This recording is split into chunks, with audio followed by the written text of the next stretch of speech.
Så jag tänkte att vi kör igång lite grann. Vi ska ju prata om att måla flödigt. Och det här är, jag har ju skrivit i instruktionen att det inte är för nybörjare.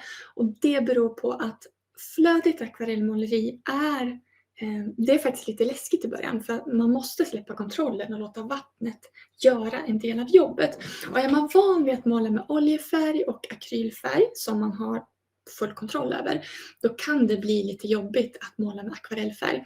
Och akvarellmåleri är också en materialsport. Det är väldigt viktigt vad vi använder för verktyg och framförallt vilket papper och vilken färg vi använder. Så jag kommer att gå igenom grunderna idag, men det blir en gång istället för när man är nybörjare till exempel, så kan man behöva höra samma fakta 4-5 gånger under en workshop för att det ska gå in. Men med det sagt, så har du frågor som du tror är nybörjarfrågor, ställ dem ändå, för att det är förmodligen flera som undrar samma sak. Var inte nervös. Alltså jag har jobbat med, eller jag är egentligen utbildad musiker, och där hade jag alltid sån här att när jag är nervös inför ett uppträdande så brukar det gå mycket bättre, för att man har en liten nerv. Om jag inte är nervös, då är det nästan som att jag släpper prestationen och så blir det lite, det blir inte riktigt 100%. Så jag tycker också att nervositeten är bra. Sen kan det bli lite skakigt i händerna. Jag är ju naturligt skakig tänkte jag säga, men det blir lite värre när man är nervös. Ekoljud. Ekoljudet kan bero på, det är inte så att du har mig påslagen på 2 enheter. I så fall så ska du slå av den ena. Jag hoppas att det löser sig för dig. Tack Gitta. Var nervös då. Ja, jag kommer fortsätta vara nervös. Förmodligen hela vägen till 7:30. Nu ska vi köra igång hörni. Vi ska prata om flödigt måleri, materialsport, det var där jag var. Vi kommer gå igenom materialen, varför jag har bett dig att sträcka upp pappret i förväg och vad du kan göra om du inte har hunnit eller kunnat göra det.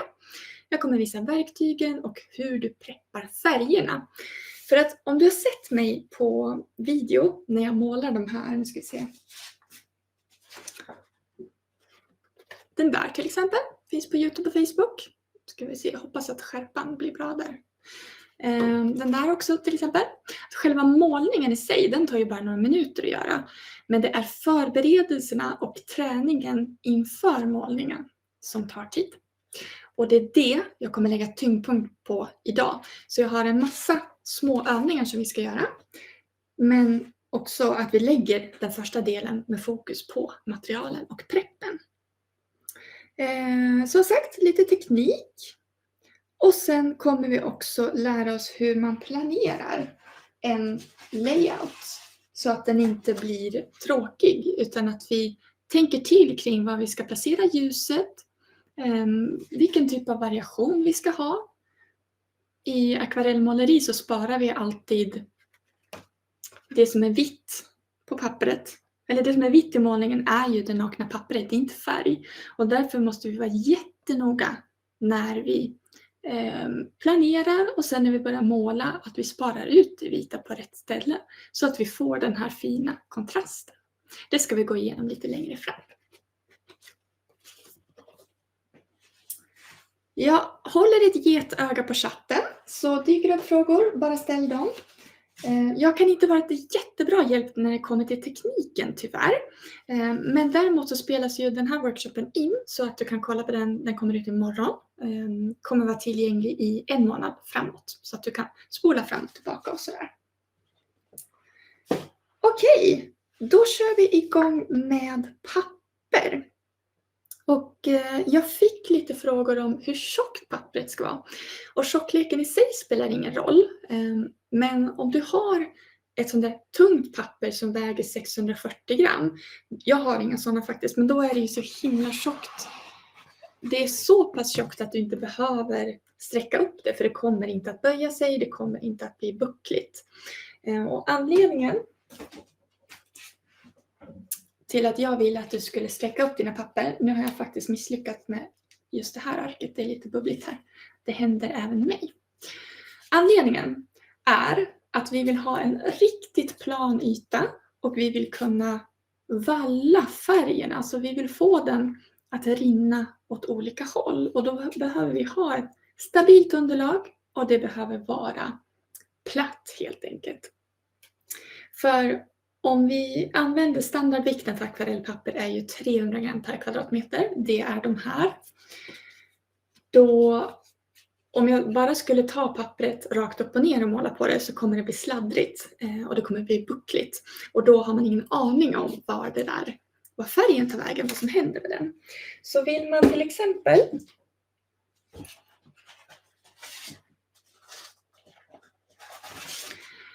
ha väldigt raka ränder, nu håller jag den upp och ner därför att jag målade den så. Vill man ha raka ränder, ja men då behöver pappret vara helt plant. Är man lite mer av en kaosartad konstnär, eller man kanske kan ta lite spontana fläckar och gropar här och där, ja men då är det inte så viktigt. Men det kan bli lite lurigt. Jag skulle visa en... Peggy hörde av sig och sa att du hade tyvärr ingen plywood. För jag sträcker ju upp mina papper på plywood. Det du kan göra istället då, ett annat trick som jag använder, det är sån här plastskiva, akrylskiva. Och då tar man pappret, nu tar jag bara lite plutspapper. Sprayar med vatten. Fram- och baksida. Eller stryker med en pensel. Och så lägger man det på plastskivan. Då kommer det pappret att ligga fast där. Och det kommer ligga plant, hålla sig plant. Det du gör då, vi kommer måla på torr yta idag. Men du behöver fukta pappret för att det ska lägga sig platt först. Så om du inte har sträckt upp dina papper men du har någon typ av plastskiva, glas, någon bräda eller någonting. Fukta pappret nu, gärna flera om du har. Och så låter du det ligga. Så ska vi torka av ytan innan vi kör igång sen. Jag kommer torka av den här nu. Nackdelen som jag har märkt när jag använder den här tekniken, det är att det... Oj, förlåt, jag ska inte bråka så mycket. Det är att det är lite mycket fukt i. Så att jag får inte de här riktigt... de skarpaste kontrasterna, utan det blir lite mjukare känsla på det. Men det funkar. Det funkar. Och jag tänker att vi behöver inte ta det här på så blodigt allvar heller, utan man gör så gott man kan. Jag vet att några av er har inte... Nu ska vi se. Pia Eko, är det flera som har... Nej, okej. Det är inte så att du har hörlurar där den ena har hamnat efter den andra kanske. Sånt kan ju också hända. Jag har torkat av den här ytan så då kan jag använda den om jag vill. Jag kan till och med ställa den så här och den sitter kvar. Suveränt. Det finns ju också, jag brukar rekommendera till nybörjare sådana här block som är limmade. Ska vi se, fluga. Behöver inte vara med. Lite skräpigt hos mig. Som är limmade på alla 4 sidor. De funkar också bra att använda. Men de blir lite buckliga tycker jag. Inte perfekt, men det funkar. Och då målar du bara direkt på den torra ytan i blocket. Här har du ju redan en bräda så den är ganska stabil. Bra fråga. Vilket papper är att föredra? Cold pressed, hot pressed, grov eller fingren? Jag använder allt. Så det spelar ingen roll. Det är en smaksak. För mig är det beroende på vad jag vill ha för karaktär i slutändan. Så här har vi har några som är alldeles släta, alltså hot pressed satin. Jag har också några som är, jag tror inte att det går att uppfatta på kameran faktiskt, men den här är ju sådär skrovlig, det man skulle kalla för grovgräng. Men eftersom jag använder märket Saunders Waterford så heter den fin. Lite förvirrande. Den är kallpressad, men den heter fin. Alltså den är inte grov. Men av Saunders Waterford grov och fin så tycker jag att de är väldigt, väldigt lika varandra. Jag ser ingen skillnad. Så det spelar ingen roll om du använder grovgräng eller om du använder satin.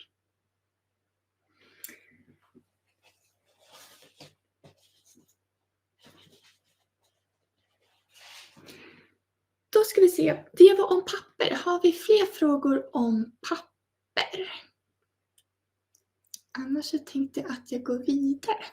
Och jag hoppas att det ordnar sig med bilden. Annars så kan man titta på inspelningen imorgon också. Om det blir för svårt. Vi är ganska många inne så jag förstår att det blir lite fullt. Ja, då ska vi se om jag kan vinkla ner kameran. För nu ska jag visa lite grejer.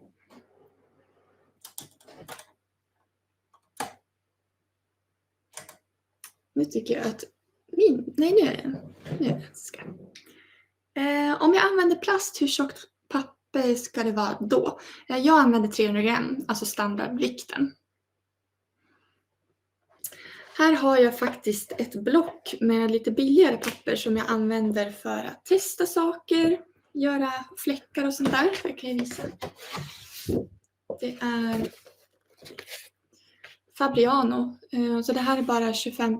Nu ska vi se, nu har jag något filter. Det ser lite lustigt ut här. 25% bomull, resten är någon typ av pappfiber. Men den här funkar okej som budgetpapper, men det är ingenting som jag skulle göra stora flödiga målningar på. Om jag skulle liksom ställa ut det sådär. Vi kommer använda tubfärger. Det gör ingenting, Susanne. Du kan se på att du är försenad. Alltså. Du kan se på reprisen sen. Vi har gått igenom papper och nu går jag in på färger och verktyg. Jag använder tubfärger. Det är mest från Winsor & Newton. Och sen är det Daniel Smith och Schmincke också. Lite olika.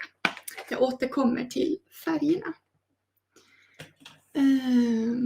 När jag målar så där flödigt så skrapar jag ut färgen på pappret. Och då använder jag lite olika verktyg. Jag hoppas att det inte skramlar för mycket.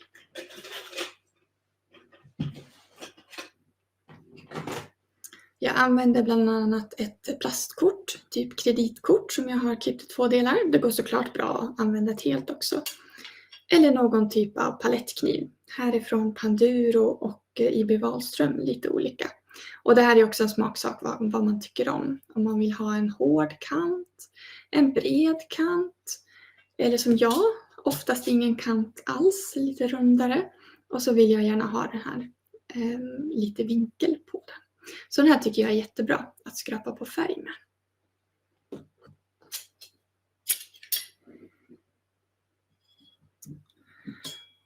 För att vi ska få färgen att rinna så där snyggt så behöver den vara... den får inte vara för tjock, för då kommer den att fastna. Så det första jag gör, det är att preppa färgen.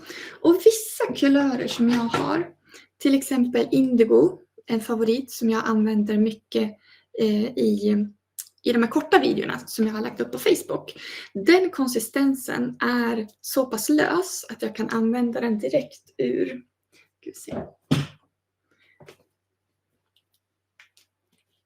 Att jag kan använda den direkt ur tuben för att jag får upp den. Nu är det svårt att se på kameran. Men jag ska visa en färg som inte har rätt konsistens så att du får se vad du ska göra innan du börjar måla. För att när vi målar flödigt så vill vi att färgen ska rinna ut i vattnet. Och då behöver vi, nu ska vi se. Jag ska bara kolla så att det här fångas upp på kameran. Ja, det är hyfsat. Det ser liksom ut som en liten harlort nu. Den där sitter ju bara fast. Väldigt fast i konsistensen. Det här är sepia. Och den har en lite tjockare konsistens. Och den här blir väldigt svår att få att flyta ut. Så därför så tillsätter jag...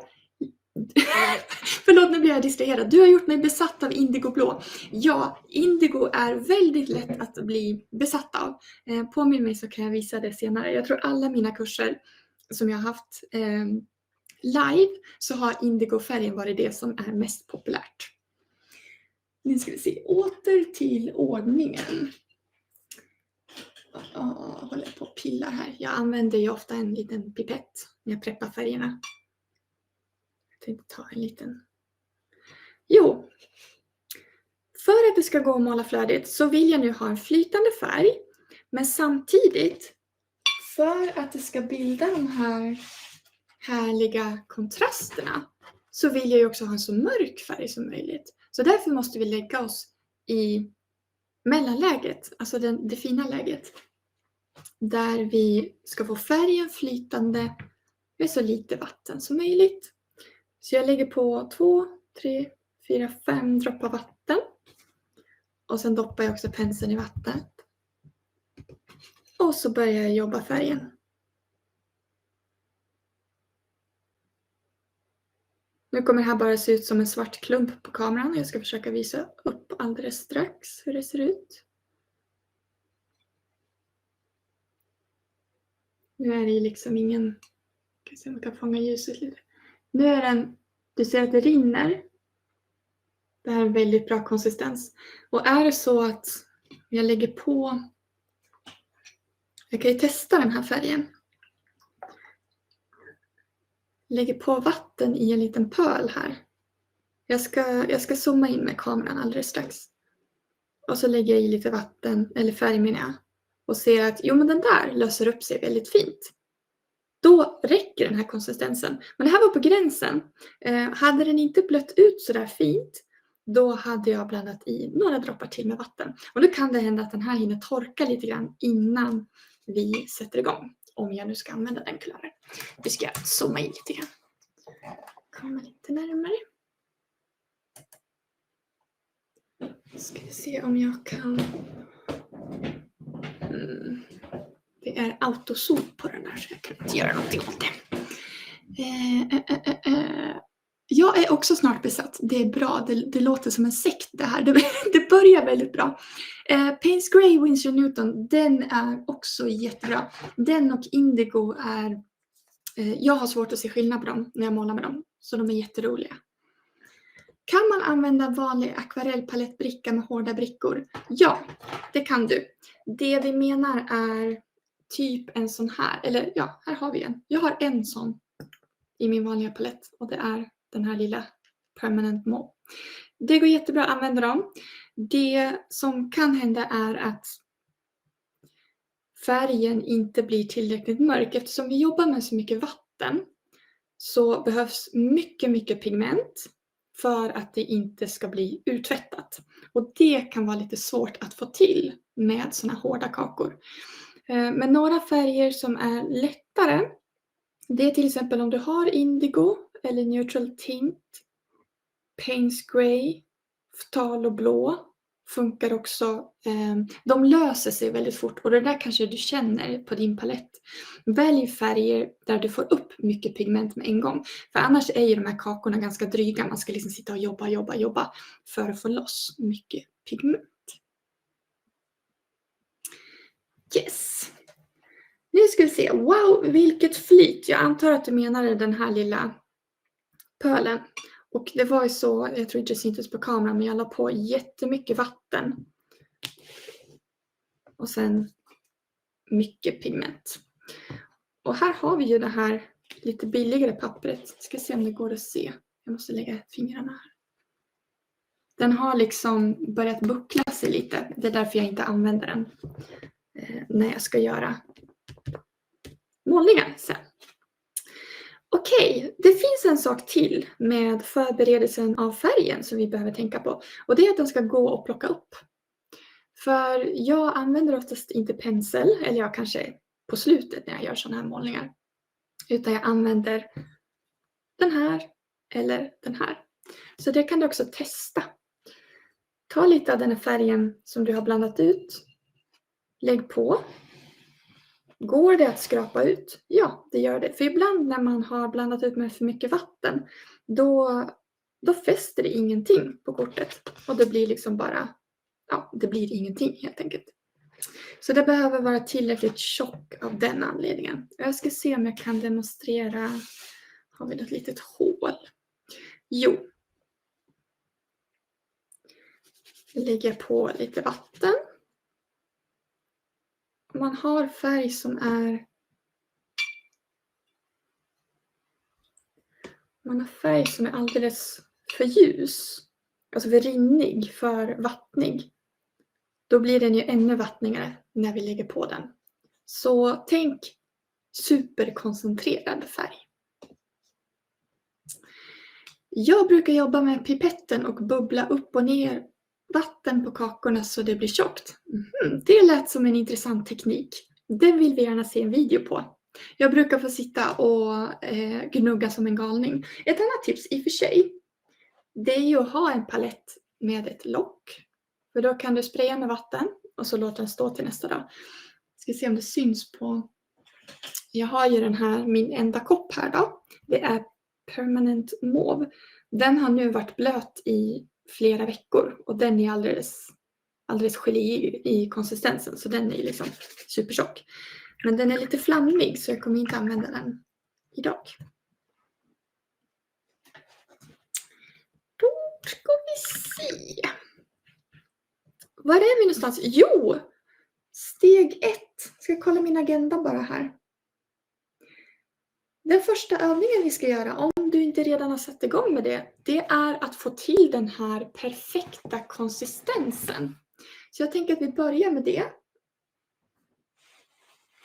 Jag ska bara dubbelkolla på... Ja, det räcker egentligen med en färg till att börja med. Ta en mörk färg så ser du hur mycket du behöver blanda, eller hur lite vatten du behöver blanda för att den ska behålla sin färgstyrka.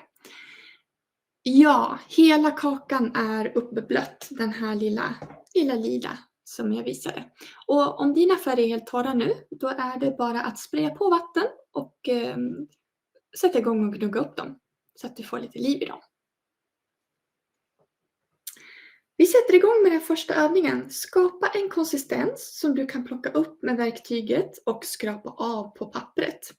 Och den här konsistensen ska vara lätt att plocka upp med det verktyg som du väljer. Och jag använder ju en målarkniv eller ett kort. Och jag föreslår en mörk färg för att de är ganska roliga. Jag ska tillägga om just sepia. Det är ju en jordfärg. Och den är ganska tung. Jag upplever att den är grynig. När vi ska måla flödigt så kan det vara roligt med någonting som går lite snabbare. Alltså det finns ju färger och kulörer som är snabba. Indigo är till exempel en sån som löser upp sig väldigt snabbt. Den sprider sig snabbt i vattnet. Jag har ju en som heter Winsor Blue. Den är också väldigt snabb. De heter Ftaloblå hos andra tillverkare. Tröga färger är till exempel, alltså det jag inte väljer i första hand. Det är till exempel fransk ultramarin. Kobolt tycker jag också är lite trögt.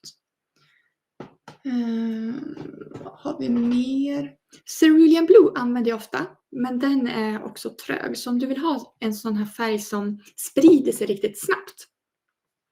Då har vi Indigo, Ftaloblå, Payne's Grey till exempel. Vi har också Quinacridone-färger som är snabba. Och då har jag någonstans i min låda Quinacridone-röd också. Det här är Quinacridone Violet. De är också roliga. Nu blir det upp och ner. Sådär. Det är väl lite för suddigt ändå. Så kanske. Har du använt Rosa Gallery? Ukrainsk färg. Det rinner inte alls. Nej, jag har aldrig provat dem. Jag har bara hört att det är konstnärskvalitet. Så jag har hört gott från mina kollegor. Frågan är om du vill att de ska rinna så kan du prova att tillsätta lite mer vatten. För alla, även om jag har samma märke på de här, så har de olika konsistens beroende på vilken kulör det är. Jag har vissa som är väldigt rinniga. Ska vi se om jag har någon som... Det är en del av de här gröna färgerna som är ganska rinniga. Green Gold till exempel har jag använt mycket i de här. Ska vi se om jag kan göra sådär. Kolla, det funkar. Green Gold, den är lite... liksom lösare i konsistensen. Den är väldigt rolig.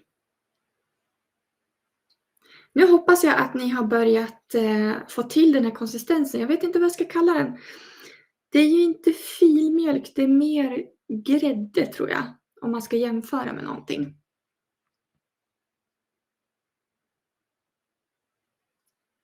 Och så får ni ställa frågor under tiden. Ska jag kika på nästa? Ja. Bra. Kommer inte använda paletten så vi ställer undan den.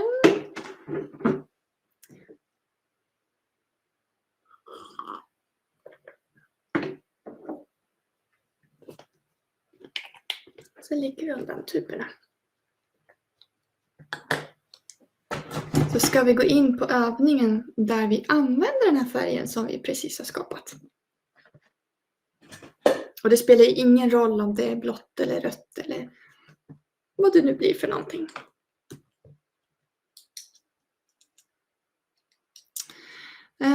Finns det någon kodning eller någonting på tuben så man kan se vilka som är härligt snabbflytande? Nu måste jag faktiskt tänka innan jag svarar. Alltså generellt så tycker jag att färger som är markerade med granulerande, alltså de här tunga gryniga färgerna, att de är tyngre. Däremot snabbflytande, det är mer att jag behöver lära mig vilka typer av pigment som är snabba helt enkelt. Quinacridoner, Phtalo. Ja, båda de är i och för sig så kallade staining. Det skulle kunna vara, jag har inte testat den teorin, men om det är märkt med staining, alltså fläckande, så kan de vara snabbare. Och då är de inte gryniga utan de är mer, de fläckar pappret, de är väldigt svåra att ta bort helt enkelt. Koden för granulerande, de brukar vara märkta med G. Det är tyvärr, det skiljer sig mellan olika tillverkare. Det står inte på Winsor & Newtons tuber, utan det står på deras hemsida. Däremot har vi, jag ska kolla, Daniel Smith har ett annat system här för mig. De har med siffror. Så jag rekommenderar att man går in på respektive tillverkares hemsida. Jag kan faktiskt kolla. Alltså om du går in på winsorandnewton.com, går in på professionella akvarellfärger, där kan du sortera ut vilka som är granulerande och vilka som är staining. Och det kan du också göra på Daniel Smiths hemsida. Och förmodligen andra tillverkare också. Svampen som du har bredvid dig, ja just det, jag glömde ju presentera mina andra verktyg. Jag har alltid 2 byttor med vatten. Det är en för smutsigt och en för rent. Så att jag sköljer i den smutsiga först. Och den här svampen använder jag för att torka av penseln på.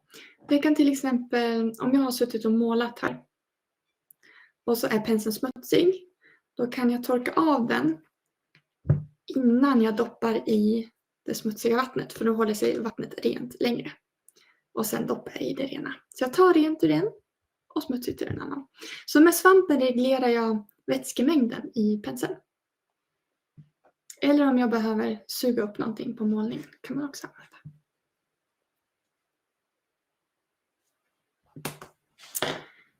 Vilka granulerande färger rekommenderar du?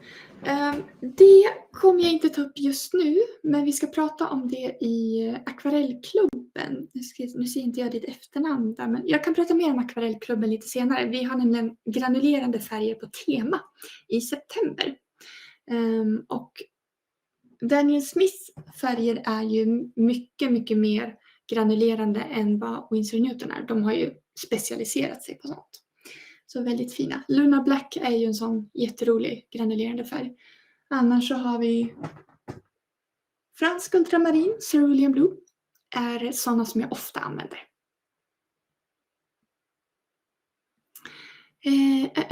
Okej, nu ska vi köra igång med nästa övning. Och nu tror jag faktiskt att vi ska använda den här lilla lappen som vi preppade i början. Nu ska vi se om den ligger kvar. Ja, den ligger kvar här. Till dig som inte var med från allra första början. Om man inte har sträckt upp sitt papper så kan man fukta det på fram- och baksida och lägga det på en skiva. Så ligger det still. Nu har den här torkat lite grann så sprayar jag på lite vatten. Så att den ligger där. Okej, jag ser att kameran lägger skärpan där jag har min kropp. Så jag får ha min kropp där jag ska måla helt enkelt. Då hoppas jag att du har minst en kulör med en riktigt bra konsistens som ska flyta omkring. Nu ska jag bara kolla om hur nära jag kan få kameran.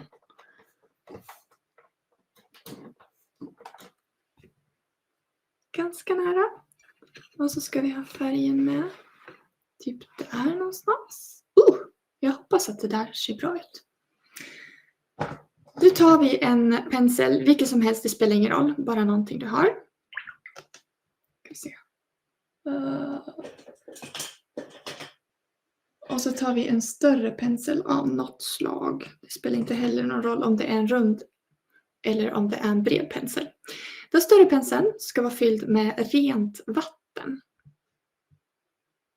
Se om jag kan ha den. Kan vi ha den där utan att det händer en olycka? Jag tror det. Jag måla där. Nu håller jag bara på att testa var jag kan lägga färgen. För att få färgen att flyta så måste jag ta färg och lägga på den. Nu ligger liksom bara i en liten klump. Syntes det inte jättebra där. Jag ska se om jag kan vinkla upp den lite. Få lite ljus på den där.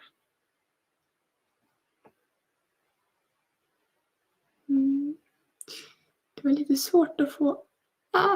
Typ där någonstans. Färgen ligger liksom ovanpå. Och det är det vi vill åt.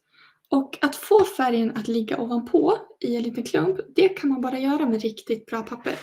Så det är en anledning till att vi använder bomullspapper.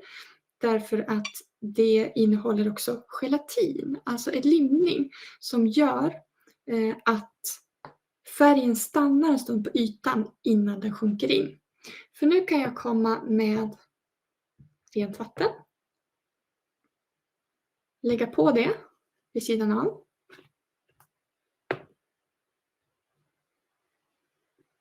Och så smyga upp på färgen och då rinner det ut. Så akvarellpapper är designat för att du ska ha tid på dig att manipulera färgen. Använder jag ett billigt papper som är gjort av trä. Nu ska vi se, inte hade du väl vatten under färgen? Nej, ytan var helt torr när jag la på färgen. Hade jag valt ett billigt papper som gjorde träfiber, då hade färgen sjunkit in och den hade torkat och jag hade inte alls fått det här flödet. Jag ska se om jag klarar av att göra en demo på hur man gör när det blir fel. Fast på det rätta pappret. Jag tar lite färg, bara pyttelite. Och så lägger jag väldigt försiktigt med färg. Och sen tar jag rent vatten. Och ska försöka göra samma sak. Då får jag inte det där flytet. Och det beror på att jag har tagit för lite färg. Så det ska vara mycket vatten och mycket färg för att få till det här flytet. Så vi provar det tillsammans. Att vi lägger på färg i en liten klump. Själva formen spelar inte så stor roll. Lägg det i en prick bara. Och sen lägger du vatten runt omkring. Då ska vi se om jag har missat någon fråga här.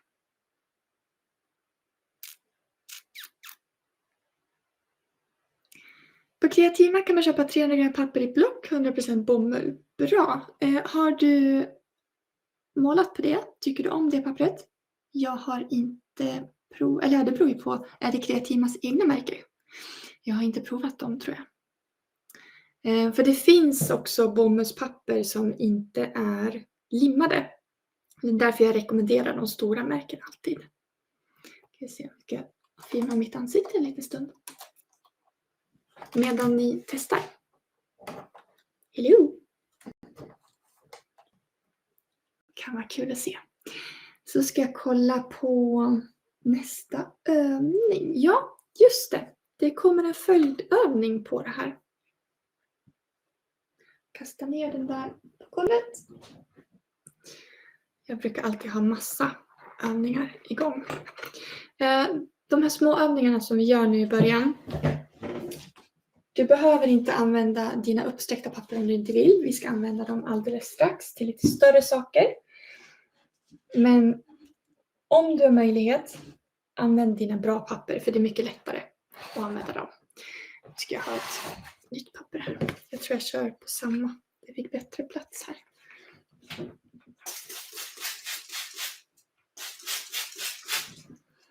Jag tar ett nytt papper som jag sprayar på fram- och baksidan. Och får vi vinkla ner den där igen då. Så.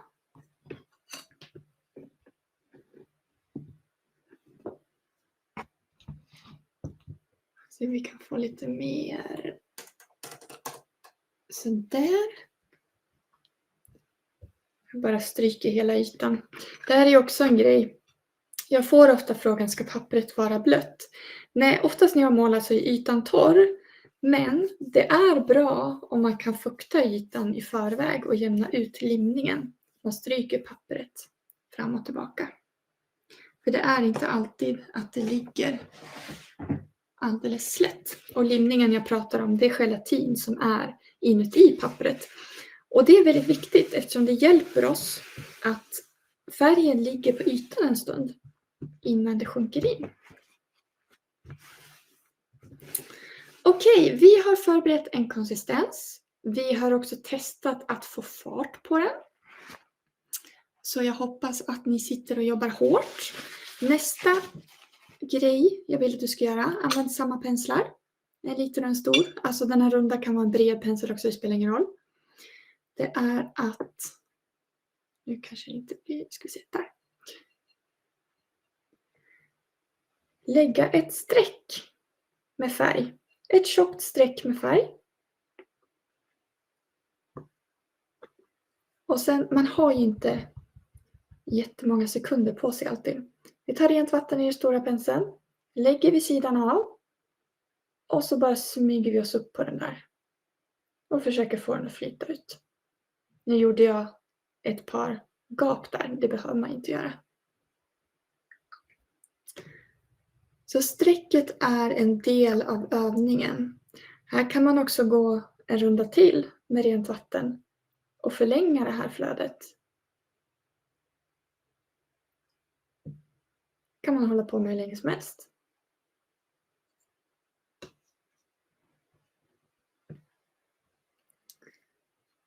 Och när du har gjort strecket, prova att lägga 3 pluttar. Behöver inte vara jättesnyggt.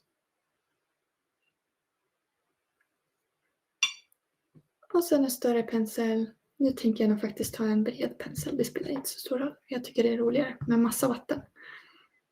Rent vatten. Och så smyger vi oss upp på färgen. Och får den att sprida sig. Hämtar mer vatten. Och gör nästa.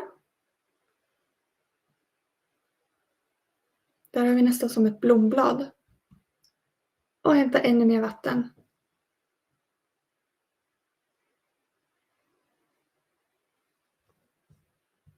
Så.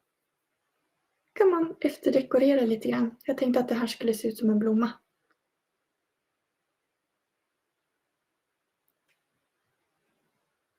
Så prova strecket först. Och se om du kan få till det här flytet. Om färgen inte flyter ut. Så prova först att lägga på mer färg. Om det är det som gör att den inte flyter ut. Och vad var det andra jag tänkte säga? Jo. Om du upplever att det blir för tungt och du bara testat en färg. Prova en annan så kanske det går lite lättare. För kulörerna är, de är som små personligheter. De skiljer sig åt. Hur går det för oss? Det är ungefär som när jag har kurser live. När det blir alldeles tyst då är de superkoncentrerade.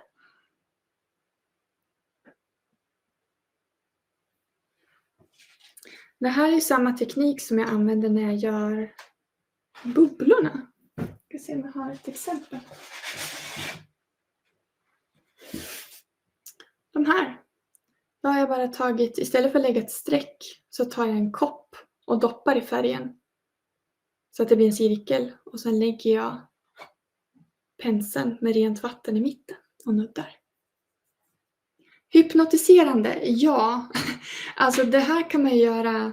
Det behöver ju liksom inte bli en färdig målning, utan det är ju bara myspys och meditation när man väl får till det. Det kan ju vara frustrerande om man inte får till det i början. Så får man liksom jobba med konsistensen på färgen, se till att den är flytande. Min konsistens här, den börjar torka lite nu. Så här skulle jag nog behöva lägga till lite mer vatten. Så jag tror jag ska se om jag kan visa bubblan också. Jag ska bara hämta en liten kopp.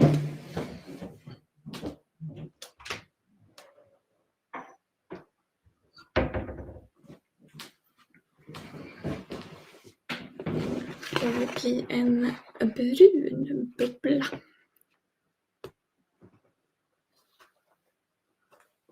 Jag var reda på tiden också.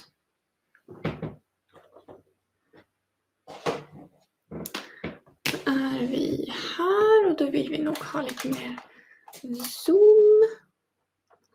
Så.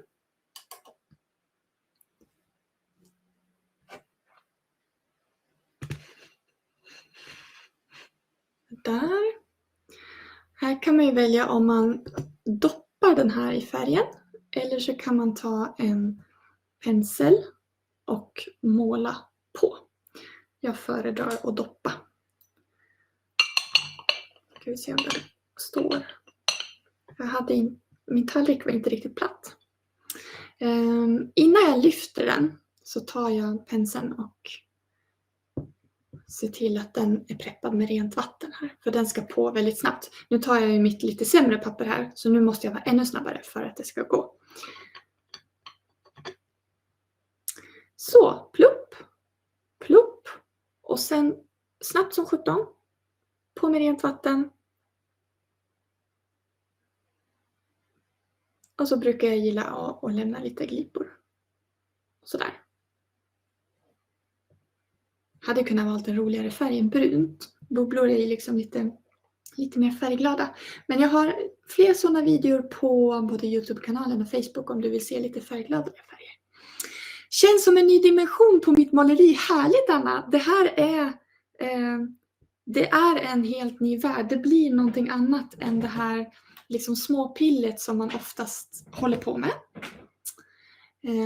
Akvarellmåleri blir oftast väldigt pedantiskt nästan. Det var väl, om jag har förstått det rätt, så var det ju med så här fina adelsdamer som målade med akvarell. De satt med sin lilla, ska vi se vad jag är, här är jag. Sin lilla akvarellåda och sin lilla pensel och så gjorde man så här små målningar. Men nu börjar vi släppa loss lite grann. Det blir större, det blir flödigare.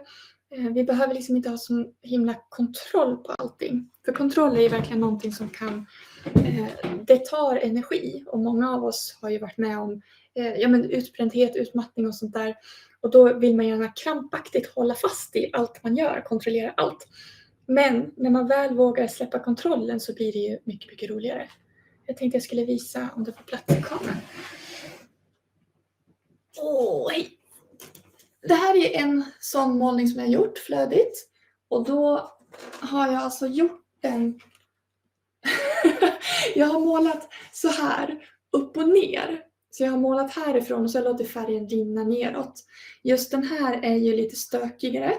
Så jag har vallat upp och ner och sen tillbaka. Och sen för att få fram de här vita så har jag skrapat med kort. Och så tjockfärg. Och här tror jag att det är indigo också.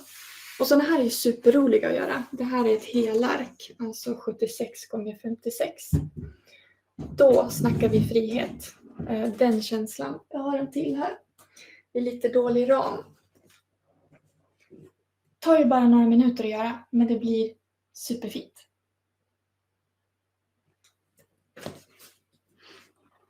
Känns meditativt. Ja, och det där meditativa är Superviktigt. Det är inte alltid resultatet som räknas. Här sitter jag och visar upp målningar, alltså resultat som jag har fått fram. Men jag visar oftast inte det som ligger bakom. Det kanske krävs 10, 20, 100 målningar innan man får fram en. Och det är inte alltid resultatet som räknas. Det låter jätteklyschigt, men så är det faktiskt. Utan det är bara superskönt att måla. Älskar att måla på det här sättet. Inga regler, inga begränsningar. Nej, exakt.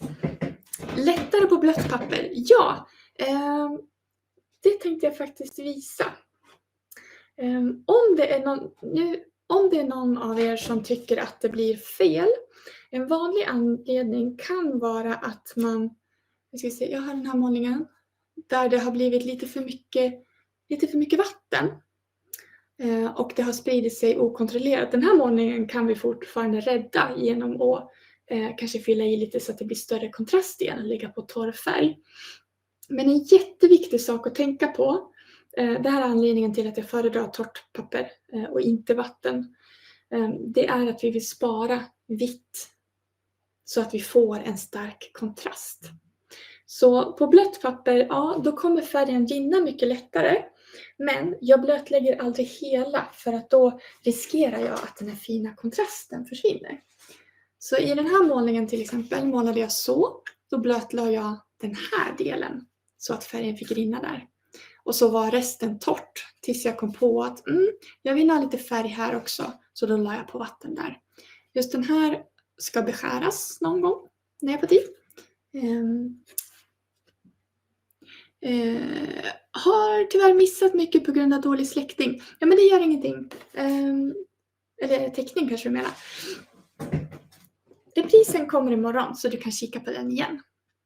Om man vill få in fler färger ska första färgen torka innan man går på med nästa. Nej, det behövs inte. Det kommer vi till i sista övningen. Det viktigaste tycker jag är att man inte väljer för många färger. Jag brukar välja 2 eller 3. 3 brukar jag välja. Och sen att man inte geggar runt dem för mycket. För geggar man runt dem, då kan det bli grått, det kan bli lite lerigt och stökigt och sådär. Men så länge du ser till att de får flöda fritt i vattnet och du inte pillar för mycket på en pensel, då brukar färgerna se väldigt klara och fina ut tillsammans ändå. Så det behöver inte torka.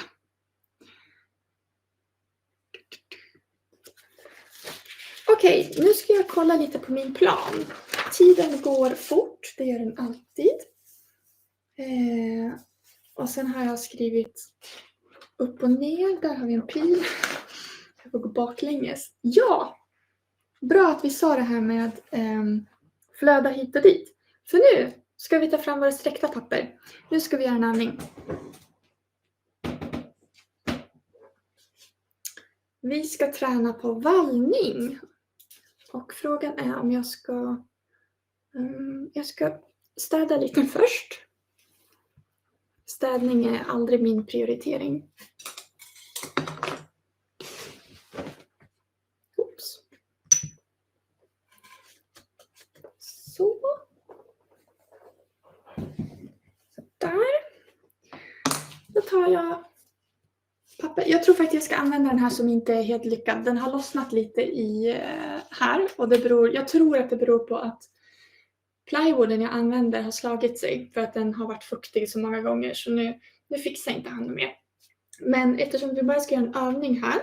Så tar jag den här som inte är helt 100. Men den är fortfarande väldigt, väldigt platt. Så den här övningen går lättast att göra med någon typ av bräda under. Alltså jag var lite trött på den här bruna färgen, men samtidigt så vill jag inte kasta bort den. Så jag kanske bara kan lägga till en annan färg. Så gör vi. Jag tror att vi tar min palett.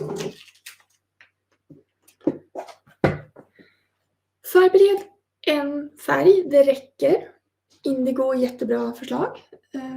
Det spelar absolut ingen roll, för vi ska bara träna på en teknik. Så jag tror vi tar indigo. Och den gör sig väldigt bra på film också. Då ska vi inte filma mig, utan vi ska filma vad jag gör. Det var ju väldigt roligt att filma live. Man måste ju verkligen vara med på banan liksom. Nu ska vi se. Där, jag tror jag ska flytta anteckningsblocket. Hur många färger är lagom? 3-5? Ja, jag brukar börja med 3. Och sen lägger jag till någon om det behövs. Varav en ska vara mörk. Men det är min preferens. För att jag tycker om de här starka kontrasterna. Sen kan man ju, tycker man om pastell och sådär. Då behöver man inte ha någon mörk. Okej, nu kommer jag lägga min indigofärg i paletten direkt. Och den här är... Just det, jag hade ju lite där. Vi ska se, jag tror inte ni ser det där. Se om det går att se. Alltså den här, ja nu ser man. Den här konsistensen är ju liksom mycket, mycket lösare. Jag kommer lägga på någon liten droppe vatten bara. Så vi förbereder en färg. Räcker med en eller bara ta den du använde nyss. Jag tar några droppar vatten. Nu använder jag indigo som är mörk så att det gör inget om jag använder mitt skitiga vatten. Och bara lägger på någon droppe där. För att mjuka upp färgen. Då ska vi göra vallning. Vallning är när vi vickar brädan fram och tillbaka. För att styra färgen. Och det är inte mer komplicerat än så. Nu ska vi lägga vatten först. Men visst kan du aktivera färgen du har på tallriken igen. Till exempel imorgon. Den är väl inte död? Jo, men det stämmer. Det är det som är så himla bra med akvarellfärg. Att den dör inte. Utan det här är bara att lägga på nytt vatten eller spraya på vatten. Så återaktiveras den. Så jag kastar ju aldrig någon färg. Nästan aldrig. Det är suveränt. Men hade det varit akrylfärg, ja, men då är den ju död. Och det är ju trist. Så, undrar hur vi ska göra det här då. Jag lägger på lite vatten. Ska vi se hur det syns. Ja, det syns ganska bra. Jag har ingen plan om att det här ska bli ett motiv. Utan utmaningen i den här övningen, det är att få färgen att rinna. Och ska vi se vad vi gör. Jag tänkte om jag kunde få lite ljus. Typ här då. Bara så att ni ser lite blink. Sådär. Jag håller upp det. Lägger på vatten. Just det. Här kan det vara bra en handduk under. Eller svampen funkar också bra. Jag brukar blöta några gånger. Och sen tar jag färgen. En liten palettkniv. Eller pensel. Det spelar inte så stor roll. Den ska bara på. Och så lägger vi på den. Bara skrapar. Om jag nu märker att ja, men det här rinner ju inte jättemycket. Det var inte så mycket action här.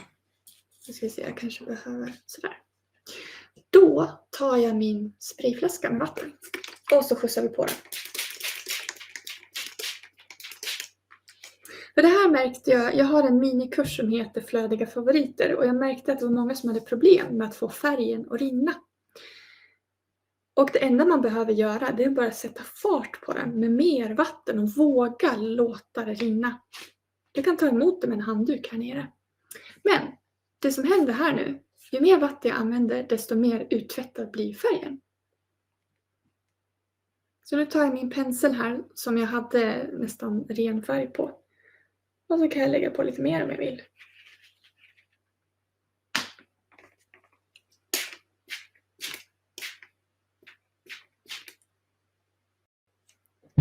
Och så är jag själv observant på vad är tillräcklig styrka. Är det här tillräckligt mörkt? Är det inte det?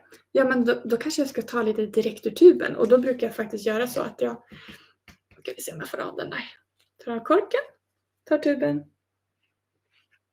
Och sätter lite färg på. Om det är så att just den här färgen var tillräckligt lös i konsistensen. Här kan man också om man vill.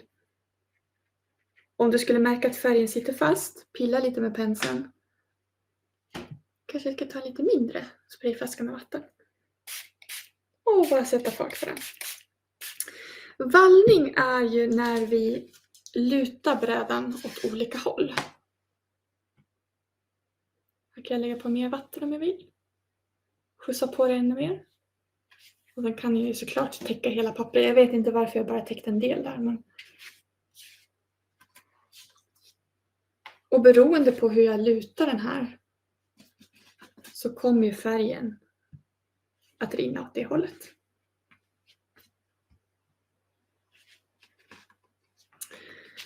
Men låt säga att jag vill ha... Ska vi se bara så att det inte är kladdig.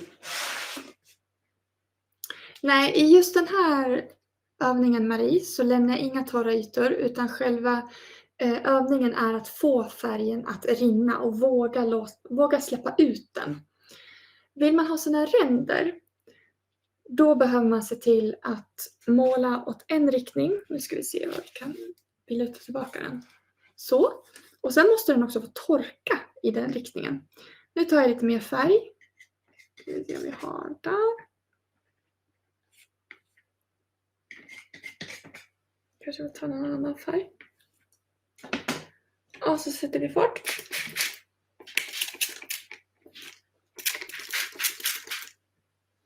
Nu kommer det bildas ränder. Och om jag vill behålla de här ränderna så måste brädan ligga i den här lutningen för att det ska torka så här. För lutar jag tillbaka den, då kommer de att, nu ska vi se vad vi har kameran, där är vi kameran. Då försvinner de så småningom. Så här kan man också lägga på mer färg. Ska vi se om vi har någon som vi kan lägga på här.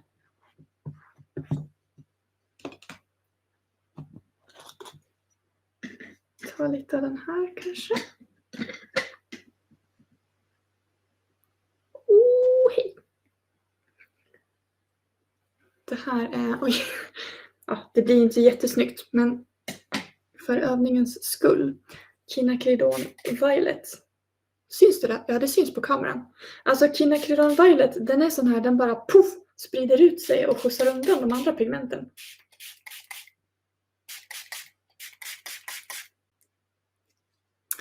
För att det här ska bli en snygg målning, för att nu är det liksom bara en stor fet färgklump. Då skulle jag ha velat lämna vita utrymmen och det är det vi ska göra i sista övningen. Den här handlar mest om att våga släppa taget om färgen och låta den ha sitt eget liv.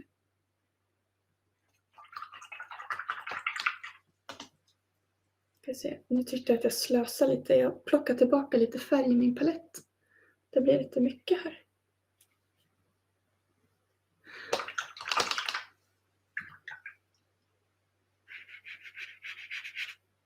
Här kan man fortsätta leka och bara ha rent vatten. Nu valde jag nu ska vi se, indigo som färg. Och indigo är ju en sån här som, den sitter väldigt hårt i pappret.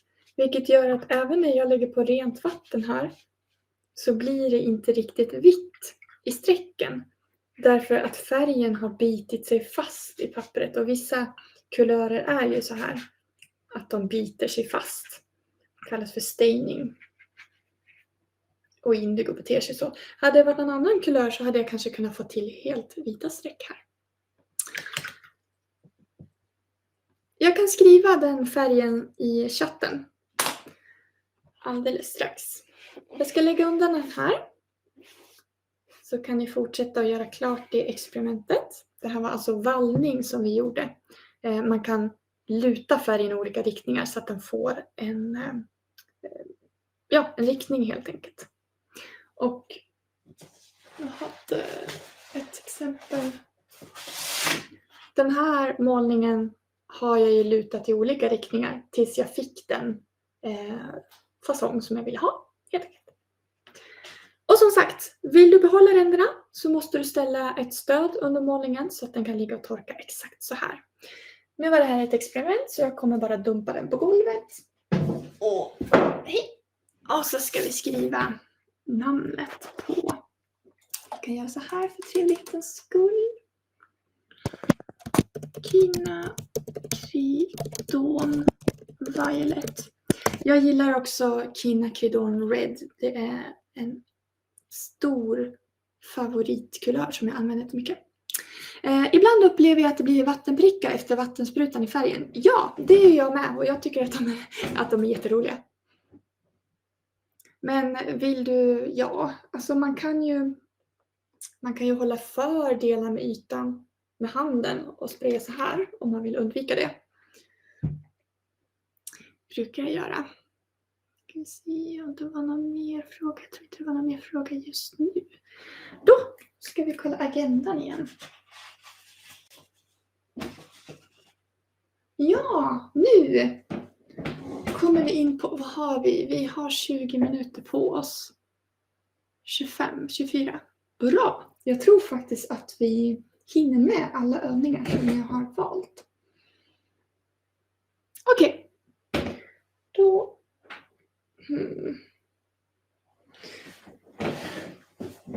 Då tar vi fram ett nytt papper. Och nu vill jag faktiskt använda... jag sträcker ju upp båda sidorna. Och nu vill jag använda andra sidan på den här. Så får vi se hur kladdig jag blir när vi är färdiga. Då tar vi ner den där. Och det är mitt kök som ni ser i bakgrunden. Jag plockade i alla fall ner disken i diskmaskinen innan. Så att jag inte behöver, eller mamma inte behöver skämmas alldeles. Titta på det här.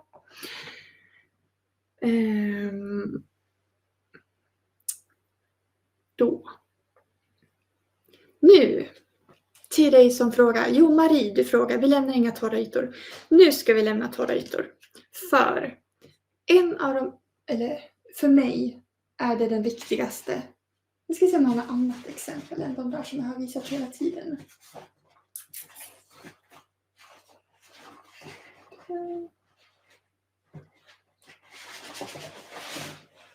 Kanske.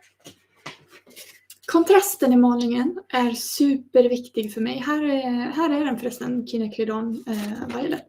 Här. Tillsammans med, jag tror att det är Prussian Blue, det blå. Och så är det lite gulockra här. Kontrasten mellan den fuktiga ytan och den här torra ytan. För det här vita är helt torrt. Så det jag har gjort på den här målningen, det är att jag la vatten på den här delen. Och senare på den här delen. Men i mitten här så lämnade jag torrt.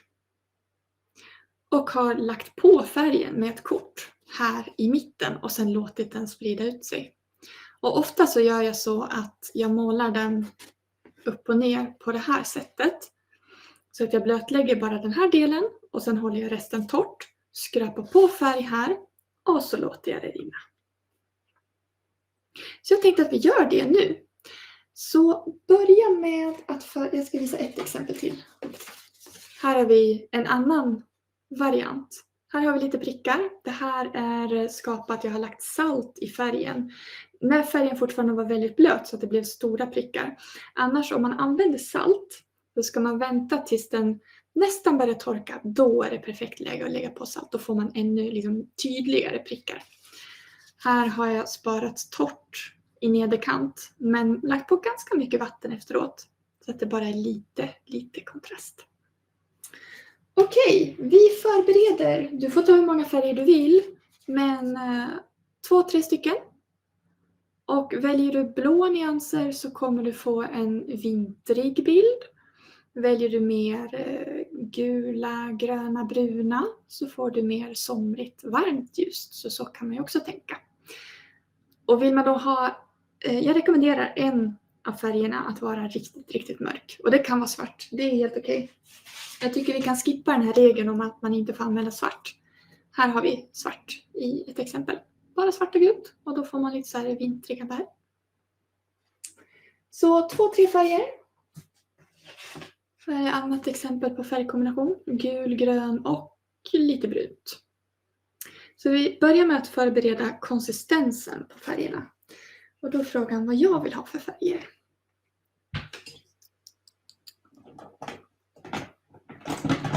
Jag vill ha orange.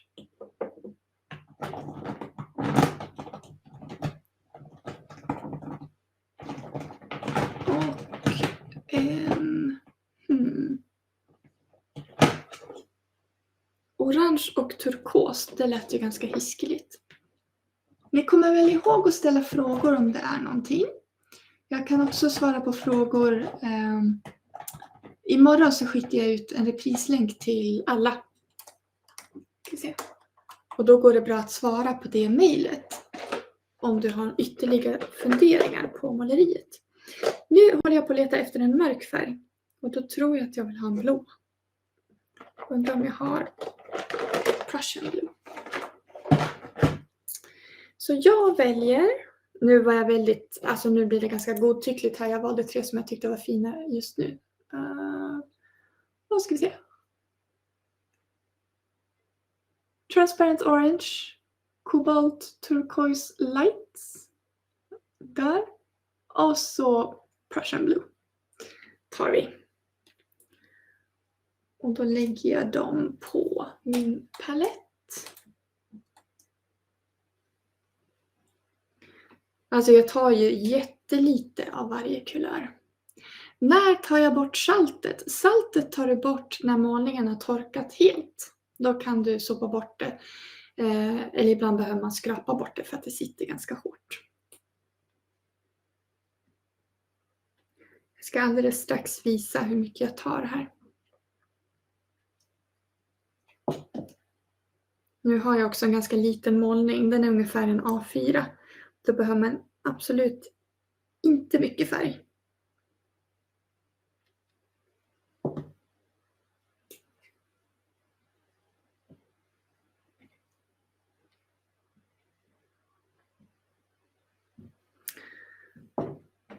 Ska se, vi lyfter upp den där.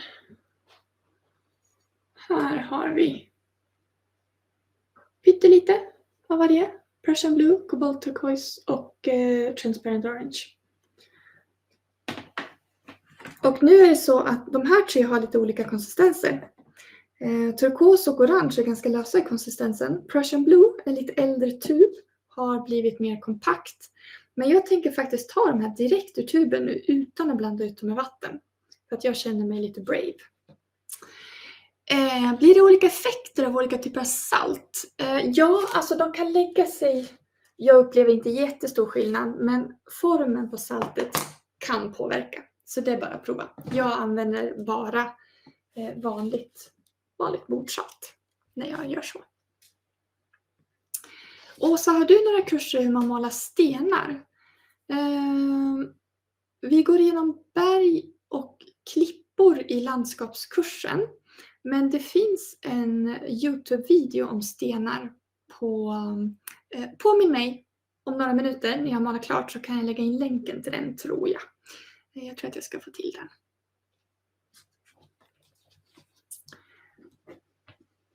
Då ska vi se, vad skulle vi göra? Jo, vi skulle göra den sista övningen. 3 färger ungefär. Det går jättebra att lägga till fler färger sen. Fixa till rätt konsistens. Jag kommer faktiskt köra min ur tuben. Får vi se hur det går. Och nu ska vi börja med att bestämma vad vi ska spara vitt. Och här har du ingen egen idé så tänk 3/3-principen. Alltså du delar in pappret i 3 delar så och 3 delar så. Då får du liksom 4 punkter. Där någonstans i de 4 punkterna så ska fokuset ligga i bilden. Och därför blir det ofta så att jag sparar liksom ungefär en 1/3 ner torrt i en remsa. Och jag tycker den är lättast. Men du kan ju välja en cirkel. Eller någon annan typ av form om du vill. Nu fick jag lite dålig fantasi bara för det. Men för enkelhetens skull så kommer jag göra den här vanliga remsan så kan du hänga med på den. Har jag missat något? Varför pratas det om salt? Ja, jag nämnde det lite snabbt. Jag visade den här. Och effekten här är skapad med salt. Nu blir det väldigt stora prickar. Annars brukar jag få lite mindre. Men det är för att jag använt så himla mycket vatten. Så det kan man lägga till. Då bestämmer jag att jag sparar den här delen torr. Jag börjar med rent vatten, hyfsat rent vatten. Och plaska på. Ja, men det där syns bra. Plaska på ordentligt. Och så ska jag se till att fiska upp den där. Mycket vatten. Så att det rinner. Kanske är lättare att lägga den ner först så att det inte rinner ner allting. Till att det är fuktigt. ta ditt verktyg om du har en kniv eller en pensel eller kort, spelar ingen roll. Nu kommer inte det här synas jättebra, men jag tar av alla 3 färgerna här. Och så lägger jag mig i den torra delen här. Och skrapar ut. Jag gillar att använda den här fina sidan så att det bara blir liksom streck. Men efter en stund så brukar jag gå på med lite bredare drag också.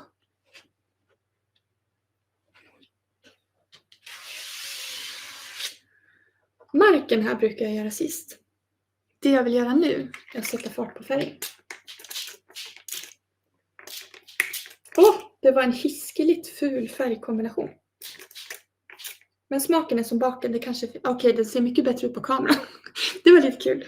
Okej, vi fortsätter. Man ska inte ge upp förrän det är helt klart. Det är också roligt med den här tekniken. Nu ska vi se om man kan vinkla lite mer. Så. Den målningen fortsätter att utvecklas ända tills den är helt torr. Så ge inte upp förrän den är torr, tänkte jag säga. Ta det lugnt. Döm den inte förrän dagen efter. Nu tyckte jag att det här var väldigt fränt när det var liksom en sån och en sån. Här skulle jag kunna lägga på ännu mer vatten för att få det mer jämnt. Men jag tycker nog att det där... Alltså det blir så bra när man kan få till det med så få drag som möjligt. Och återigen, vill jag behålla de här strecken, då måste den torka i den här riktningen. Nu blev det ett ganska vintrigt motiv här. Här uppe kan jag, om jag vill, lägga på mer färg. Jag hade lite kvar på min kniv här. Och fokus i den här bilden kommer ju vara där svärtan möter det vita. Det är därför det är så himla bra att spara vitt. För att det starkaste blir liksom där mörkret möter ljuset. Så nu tar jag lite försiktigt med vatten på min pensel. Den är inte dränkt och det beror på att jag inte vill att det ska rinna ner. Men jag vill liksom sudda ut lite ljus här längst ner. Och egentligen skulle jag vilja tippa målningen, men det kan jag inte göra. För då kommer jag förstöra mina streck.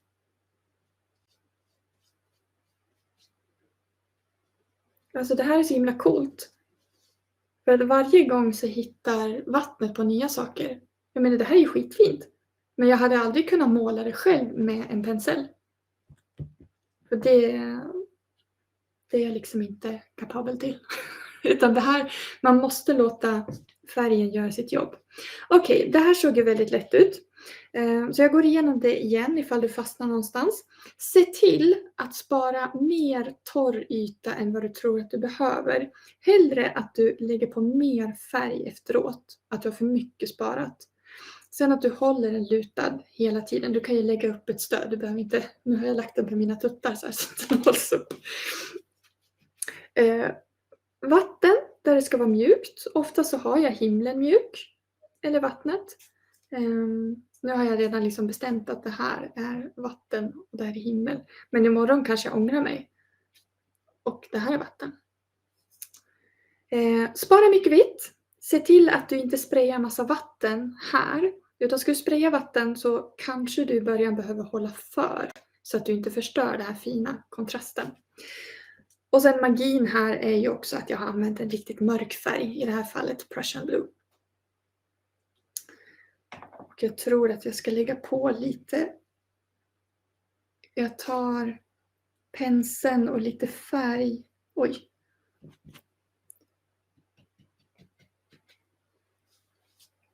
Bara lägga på. Kanske dämpa lite grann.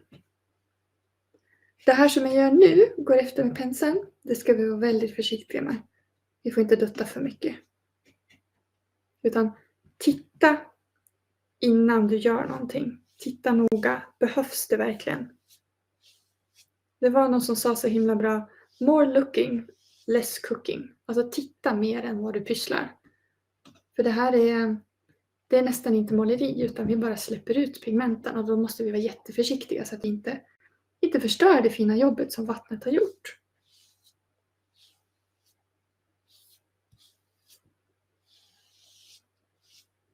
Nu la jag på lite orange för att jag ville dämpa den här blå. Den var lite för klar. Och den här målningen är ju faktiskt... Nu blev det vinter. Jag tänkte att jag inte skulle göra vinter, men nu blev det så. Så jag ska faktiskt gå och hämta lite salt och lägga på den här. Nu la jag svampen under så att den kan ligga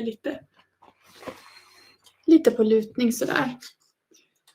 Medan jag hämtar saltet.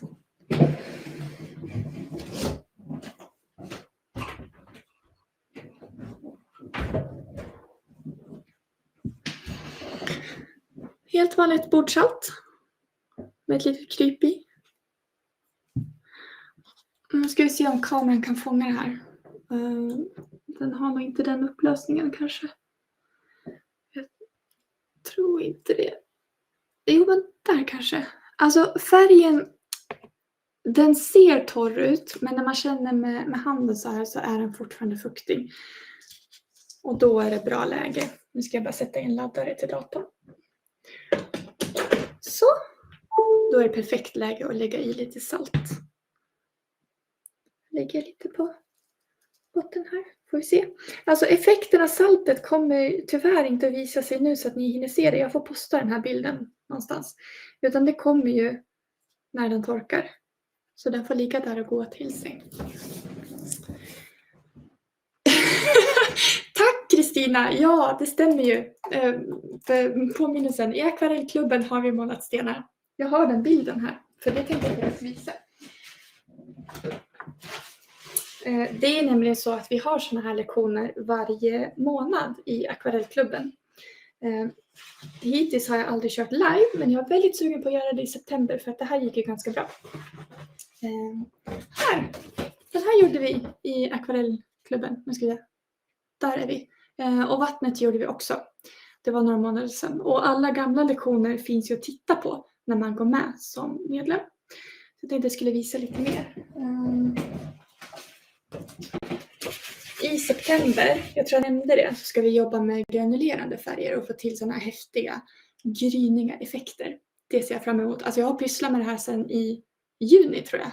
Och lärt mig, jag har tränat på tekniker, jag har sökt kunskap om granulerande färger för att det finns mycket att grotta i där. Så vi har gjort, vi har något mer, vad blev det där? Ja, det var den ja. Målar alltid på baksidan. Den här har vi gjort i akvarellklubben och den finns också som minikurs om man bara vill göra den. Väldigt trendigt motiv. Säg till om det går för fort. I vintras gjorde vi också vintermotiv. Ja, jag ska berätta mer om akvarellklubben. Alldeles strax. Jag ska bara visa den. Och här i juli så gjorde vi abstrakt. Ibland behöver man bryta av med någonting som är lite mer lekfullt också. Akvarellklubben är för ni som är här som har passerat nybörjarstadiet. Eller ja, jag tycker att ni har passerat nybörjarstadiet. Jag vet hur det är, man är nybörjare i 10 år. Som vill fortsätta utvecklas i akvarellmåleriet. Så jag sätter ett tema utifrån medlemmarnas önskemål. Medlemmarna just nu är, jag tror vi är 120 stycken, så det är ganska många. Och jag tar in önskemål och så tar jag fram en lektion kring ett tema varje månad. Så då brukar jag spela in den lektionen i förväg så man kan sitta och kika på den för sig själv. Och sen träffas vi live och målar efter den, precis som vi har gjort nu, under 1,5 timme. Så en gång i månaden ses vi på kvällstid mellan 6 och halv 8 eller vid lunchtid mellan 10:30 och 12. Så det är samma dag, man får välja om man vill vara med lunch eller kväll. Det finns också de som är med båda tiderna. Jag tror Liselott var med här. Du behöver inte ha Facebook för att vara med i akvarellklubben. Vi har en grupp på Facebook. Men alla lektioner och sådär ligger alltså på min hemsida. Så du får en inloggning där du hittar dem. Så jag tänkte så här. Måste köpa färgtub? Ja, det måste du. För att det är en game changer. Färgtub och riktigt bra akvarellpapper. Jag tänkte att jag skulle berätta lite mer om akvarellklubben. Vi har ju en sommarkampanj, eller jag är ensam i mitt företag. Vi har en sommarkampanj så jag tog fram ett erbjudande alldeles nyss. Ska vi se om jag kan dela själv. Där. För det hade ju varit en sak som vi inte gör idag. Det är ju att vi får titta på varandra. Alltså det ni har målat idag. Men det gör vi ju i akvarellklubben. Det tycker jag är jätteroligt. Nu ska vi se. Om jag delar den här då. Och så här. Så hoppas jag att ni kan se den. Där. Nu ser det jättekonstigt ut hos mig. Där. Nu ser ni någonting grönt på skärmen, eller hur?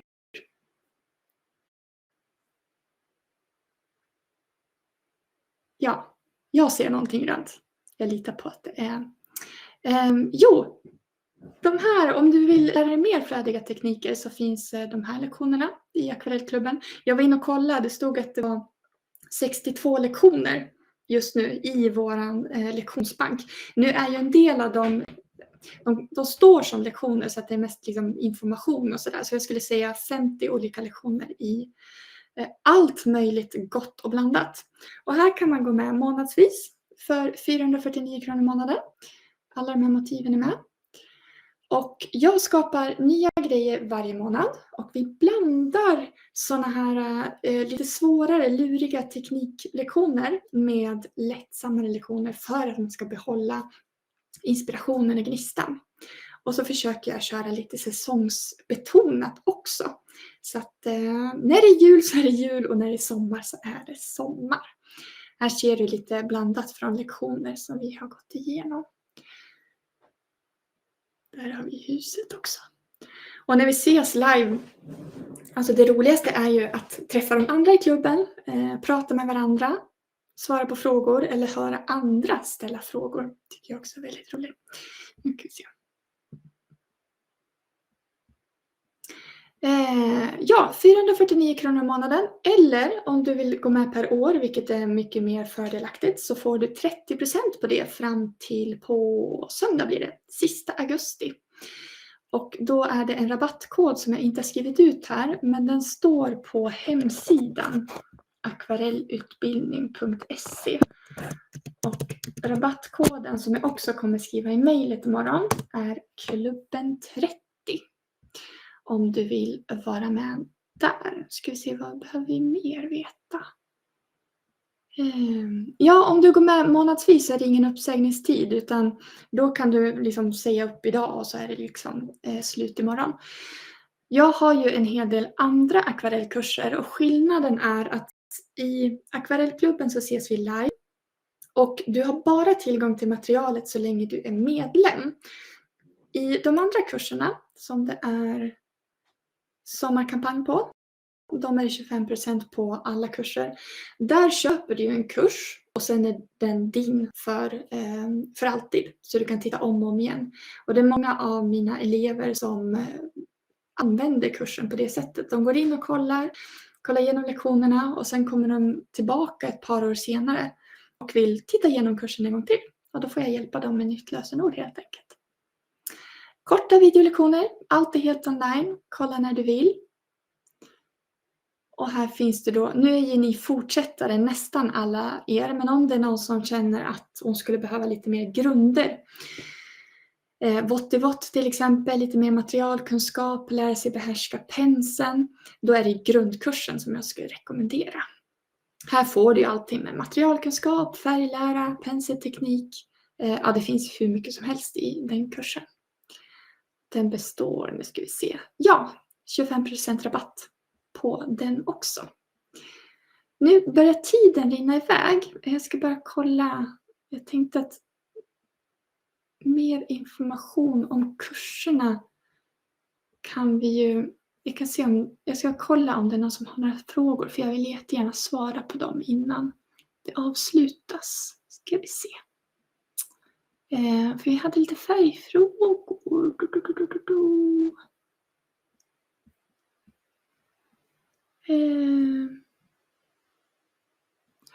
Jag har köpt en som du har köpt av en som inreder båtar, en sorts vattentålig skiva som spänner papper på. Kapaskiva kallas den. Du, det var det någon som pratade om för flera år sedan. Det skulle jag också vilja kolla på. För plywoodskivorna, de slår sig efter ett tag. Ska vi skippa våra små fyrkantiga akvarellfärger i låda tycker du? Nej, de är jättebra att ha med sig till sommarstugan. Så de kan du spara. De är otroligt lätta att frakta. Det ska de ha. Men annars så föredrar jag tubfärger. Om du gillar den här tekniken. Om man ska köpa sig 5-10 tuber med färg, vilka kulörer skulle du rekommendera att starta med för att kunna måla landskap, natur? Får beslutsångest här. Ja, 5-10 tuber. Vet du, min hjärna kraschade här faktiskt. Undrar om jag skulle kunna... Vi gör så här. Jag lägger till det i mejlet imorgon med reprisen. 5-10 rekommenderade kulörer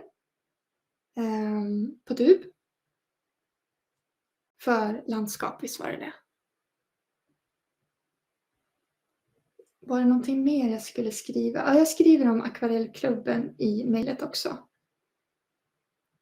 Har vi några fler saker som jag ska ta med?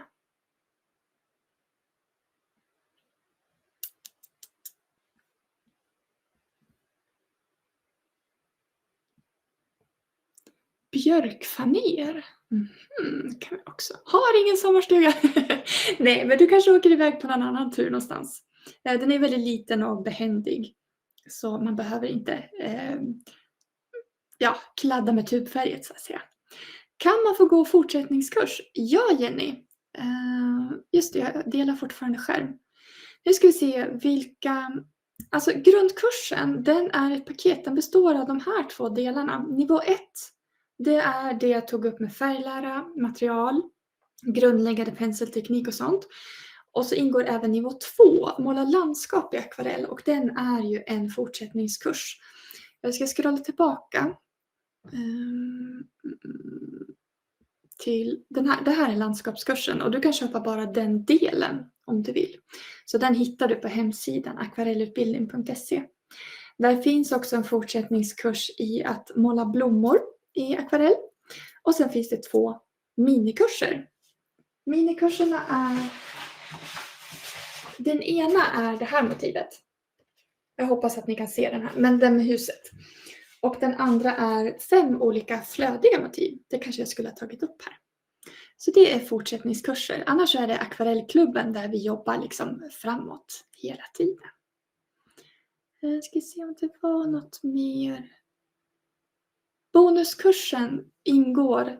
Flödiga favoriter ingår i grundkursen också. Och det är 5 avsnitt där jag använder flera av de här teknikerna som jag har visat idag faktiskt. Så den är det också 25% rabatt på. Och den kostar ju bara, skulle du köpa bara den minikursen så kostar den 798. Och så får du dra av 25% rabatt på den.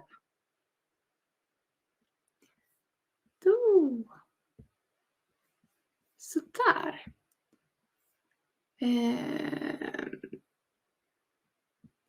Kakafärgerna bra till små detaljer? Ja, absolut.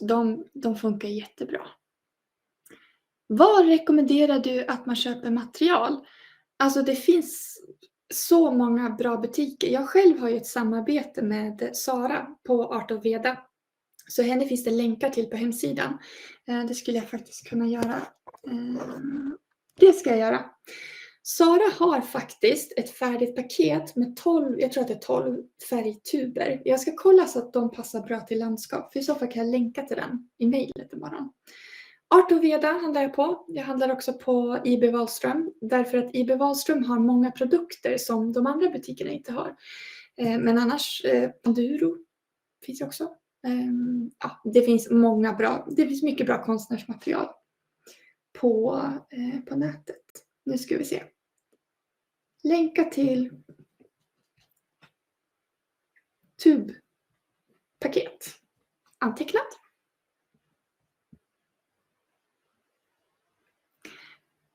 Jaha hörni. Aquadrop. Ja, jag har någon Aquadrop. Och de passar ju väldigt bra. Kolla här, vänta. Jag stänger av skärmdelningen. Jag är lite ledsen. Nu ska vi se. Så. Det har börjat bildas prickar här. Kolla vad fint. Kanske jag kan vända den rätt också. Så där tänkte jag att den skulle bli. Lite dålig skärpa här, men ni ser hur det blir med saltet. Så där har vi den. Nu ska vi se till frågan. Aquadrop. Ja, den är ju ännu mer lättflytande än akvarellfärgen. Jag ser om jag kan sänka den här. Så. Det ser ut som att jag har varit ute och dansat. Så den är också väldigt rolig. Den kan du använda på samma sätt. Som akvarellfärgen. Vilka 3 färger var det du visade på tuber? Ja. Jag antar att du menar den här målningen som vi gjorde klart. Det var kobolt turquoise light. Nu är ju kobolt kanske inte helt giftfri. Det är någonting som jag har bakläxa på. Jag behöver kolla upp. Jag trodde att den var okej. Och sen har vi transparent orange. Och sen var det Prussian blue. Visst var det de du menar?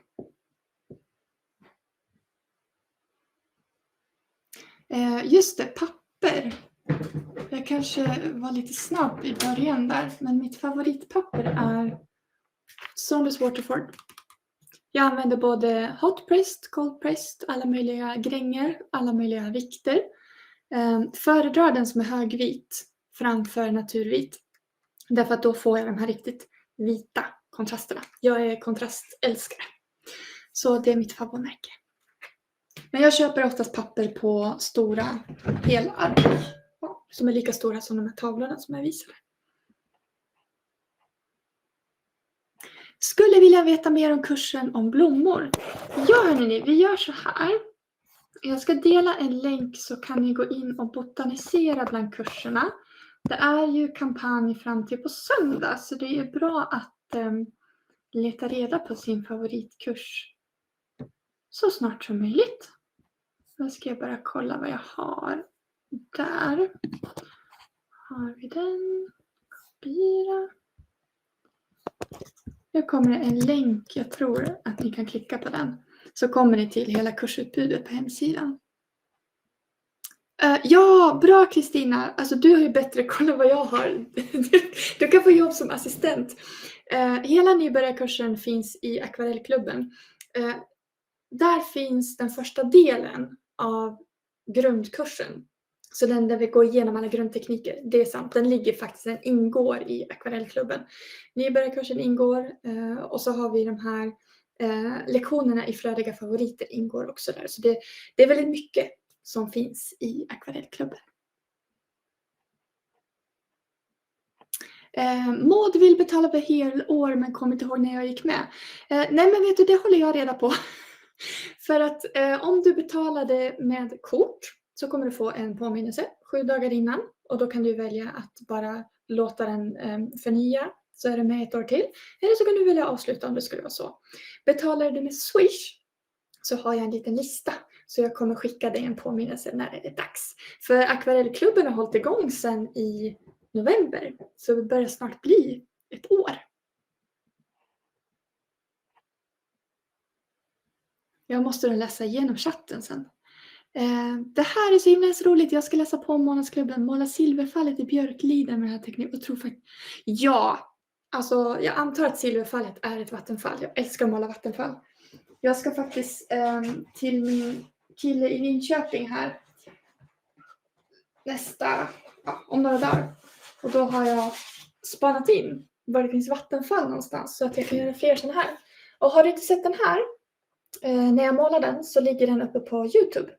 Den finns på Facebook men där kommer den tyvärr tas bort efter ett par veckor. Men på YouTube så ligger den. Så det funkar jättebra till vattenfall. Vi skulle påminna om YouTube-stenar, tack. Jättebra. Jag ska lägga upp en länk till min stenvideo. Jag vet inte ens om jag hann säga det, men jag har ju en YouTube-kanal med massa gratis videor till dig som inte vill köpa en kurs. Eller inte kan köpa en kurs, så finns det ju en massa man kan titta på. Där har vi den. Då ska jag lägga in en länk i chatten. Jag kanske skulle kunna lägga den i mejlet också. Ifall det var någon som satt och väntade på den. Stenar på YouTube. Så, där ligger den. Syns allt i portalen utan inlogg? Jag antar att du menar lektionerna, Akvarellklubben. Du behöver betala och logga in för att se det. Däremot så kan du se, jag tror att jag har lagt upp det så, att du kan se alla lektioner, kanske på sidan. De är ganska många. Vissa kurser så kan du se, vad heter det? Kursplanen, vad alla lektioner heter, men du kan inte klicka på dem. Och lektionerna kan du se på dator, du kan se på telefon eller på iPad. Funkar väldigt bra. Då så har jag fullfört uppdraget. Det var jättekul att ha er med. Det här tycker jag att vi ska göra om. Eller vi ska göra om det här. Den 9 september så ses vi nästa gång i Akvarellklubben. Vi brukar ju ses på tisdag, onsdag eller torsdag. Jag varierar mellan de 3 dagarna. Och allt spelas ju in, även gruppträffarna. Så att man kan se det när det passar helt enkelt. Så, tack för idag! Jag hoppas att vi hörs igen och funderar på någonting så bara svara på något av alla de här mejlen som jag terroriserar er med. För det kan säkert vara så att jag missar någon fråga också. Då ska jag ta och montera ner det här och så ska jag ställa lite grann. Så tack för ikväll, tack för att du var med. Vi ses på YouTube, Facebook, allt möjligt. Hejdå! Och ja, vänta, ett sista önskemål. Om du har målat någonting från den här workshopen, mejla mig gärna för jag vill se. Och du kan också tagga mig på Instagram för då kan jag dela vidare det som du har gjort. Det blir jättebra.